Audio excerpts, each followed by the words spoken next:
there, and welcome to the Modern Day Mirror podcast. We're reviving the lost art of storytelling with true stories from listeners just like you. We're here for the humor, nostalgia, the lessons, and to reflect each other's light as modern day mirrors.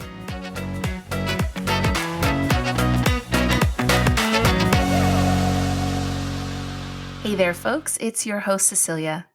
And I want you to pack your swimsuits because in this episode, we're taking a trip to magical Hawaii. While about 1.4 million people call it home, as many as 6 million tourists will wish it was home and instead choose to vacation there each year.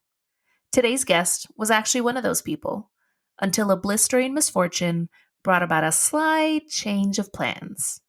Here to share his story is Buddy. In 2016, I wasn't really doing much. I was working at a bar in San Francisco, and I was really looking to figure out a way just to kind of expand myself. And during that summer, I was looking at going to India, and I wanted to basically just kind of backpack around and maybe take a train from like Delhi down to Goa. I had a friend tell me all about Goa, and they're like, "Oh man, Goa is like such a great place." I recently had gotten sober a few years earlier than that. And so to me, it was like, well, what can I do? I felt like I almost had lost myself because I had wrapped up my identity within drinking a lot. Because before that, I had gone through a divorce and lost my whole family and my kids and everything. So I was drinking to like just numb the pain, like most people do when they drink heavy like that. Mm-hmm. And so I'd lost a couple friends. One was a firefighter. It was a smoke jumper. And that was pretty hard for me also. It was kind of like the jumping off point for me to look at what I was doing with myself, why I was doing it, what I wanted to really find out for myself in my life. And so that those were all the kind of the things that were going on in my life at that point. And so I wanted to go on a spiritual journey, an awakening of some sort. And so I decided like, oh, let's go to India. I was looking at flights. Flights were like $1,800 to Delhi. And then out of the blue, my friend Frank calls and he's like, "Hey, what are you doing?" And I was like, "What do you mean, what am I doing?" He's like, "What are you doing with yourself?" And I was like, "I'm going on a spiritual journey." And he goes, "Are you an idiot?"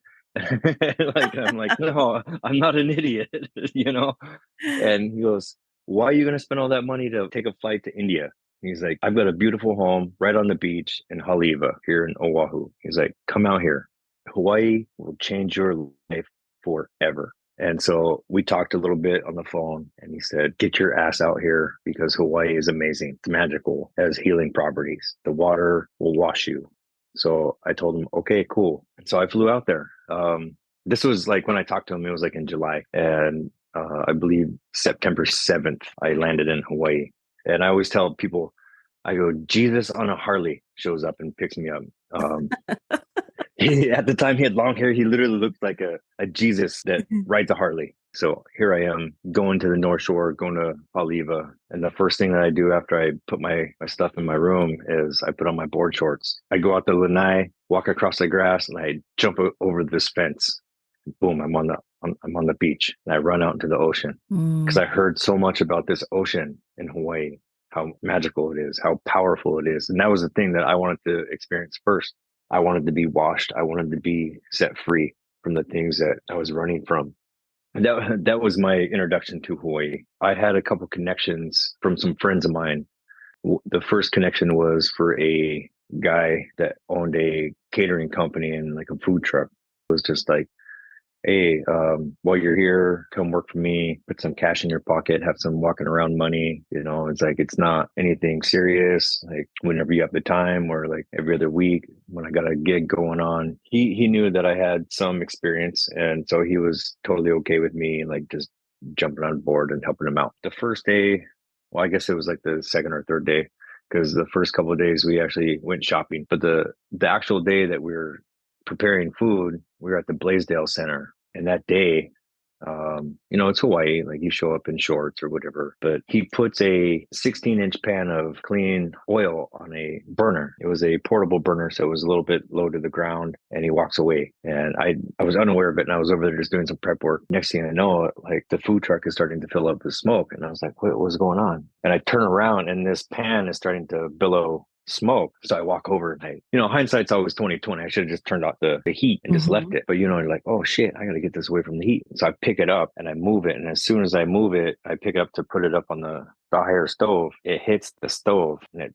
sloshes in the pan and it runs up my arm and the rest of it runs down my leg and into my shoe Oh my goodness. and fries the shit out of my arm and my leg. And so I'm now cussing up a storm. As anyone would be. Yeah, I mean, like if you've ever had 450-degree oil poured on your body, Oof. I wouldn't say it's the best experience, Yeah.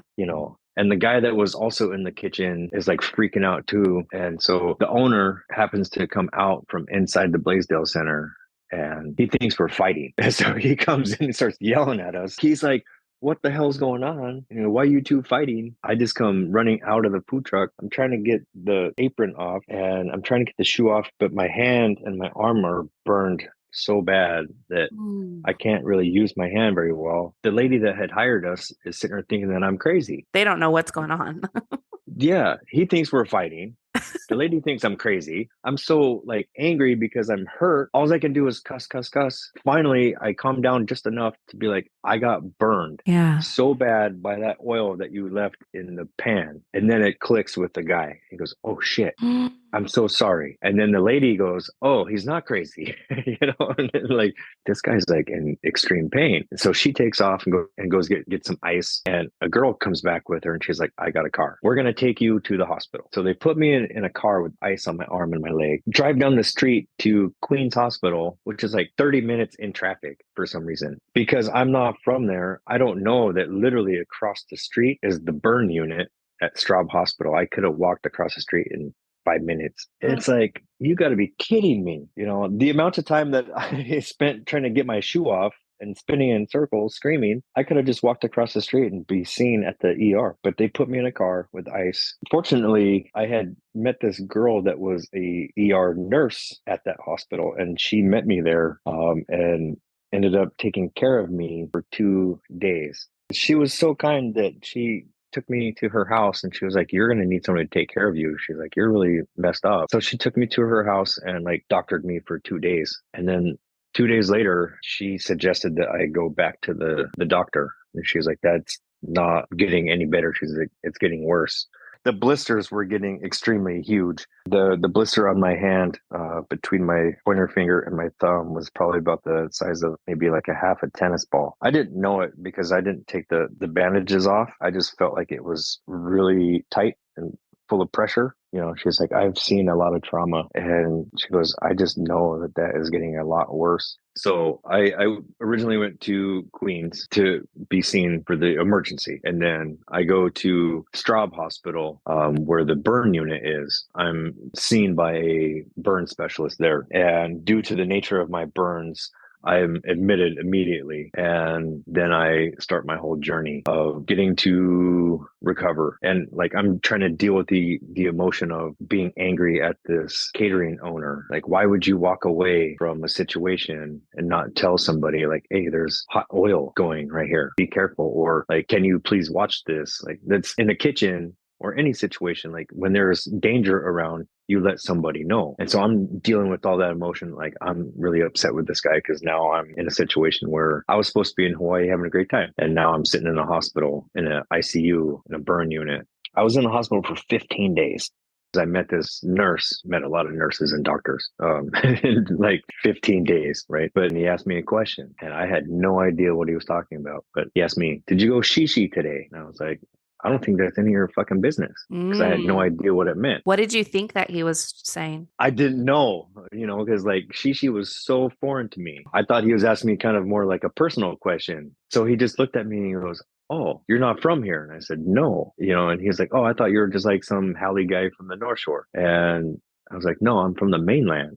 I go, I just showed up like 10 days ago. And he goes, oh, okay, cool. I'll be right back. I literally hear him go to the nurses at the nurses station. And he's like, hey, this Howley guy, room 2A or whatever my room was, he's not a local. He's a Howley from the mainland. We need to help him out and teach him about Hawaii. Like I literally hear him say that. And then he comes back in and he goes, we're so sorry. We did not know. And he tells me shishi means to go pee. And I was like, oh, okay. I'm like, whew, thank God, because I thought you were asking me about something completely different. He and the other nurses took the time to educate me.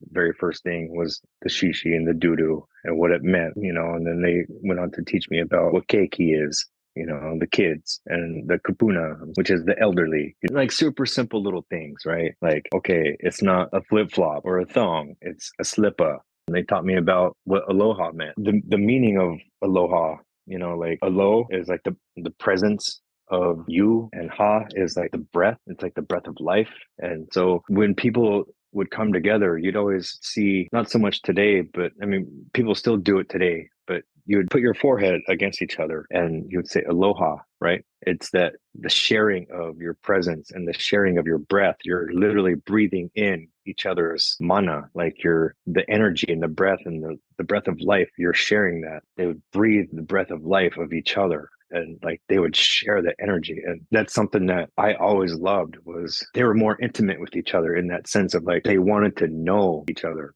In the hospital, it was like a crash course. And then after, my physical therapist, she actually kind of became like my best friend because I saw her the most. She was like the most amazing person. She taught me a lot about how to treat people, like, I mean, that was her job, was to bring people back to life, basically, through physical therapy. And I got to see her for 9 months, because I also ended up having shoulder surgery in Hawaii. And so she became my therapist for that also. I'd only had planned to be there for maybe a couple months. I was going to do like island hopping and just kind of check out all the other islands. And then this happened. And my friend Frank was like, hey, you can just stay with us for a couple months while you get healed. And then just due to all the physical therapy and the healing process, I decided to move to Hawaii. Have a great appreciation for Polynesian culture, Polynesian dance. Like, like I play the ukulele now, and I surf. That whole idea of how to live, be generous, be kind, be courteous, like there's a term in Hawaii, malama aina, care for the land, honor the land. Like malama literally means care for and protect, right? And you could apply malama to anything, like just care for it, protect it, And so when you do those things, like if you care for the land, it'll take care of you, You could apply that to your friends, like your family. You take care of your friends and family and they'll take care of you. I have that here in the Bay Area, in San Francisco, the bar that I worked at. I took care of those people and they take care of me. Finnegan's Wake in San Francisco, and to the Frankels, especially Lindy Frankel. I just want to say thank you. She's the best. I think that without her, I might not be here. I love her dearly. Actually, when I got burned, she was instrumental in putting together a GoFundMe, and they had a huge party at Finnegan's Wake for me, and they raised a bunch of money, and that helped me move to Hawaii. Hawaii changed my life. Something extreme happens, and you're like, well, why did this happen? You don't know at that moment why something happened to you. But years later, you can look back and be like, this is why it all happened. Because something much better comes out of the ordeal. Last we spoke, Buddy was anxiously awaiting his return to the land and culture he loves so much. Big thanks to Buddy for coming on the pod to share his story. You can find a link to his Instagram, the Modern Day Mirror social media pages, and more info on how to become a featured storyteller by checking out the podcast show notes. And if you enjoyed today's episode, please leave us a rating, subscribe, and share it with a friend. Thanks so much for being here.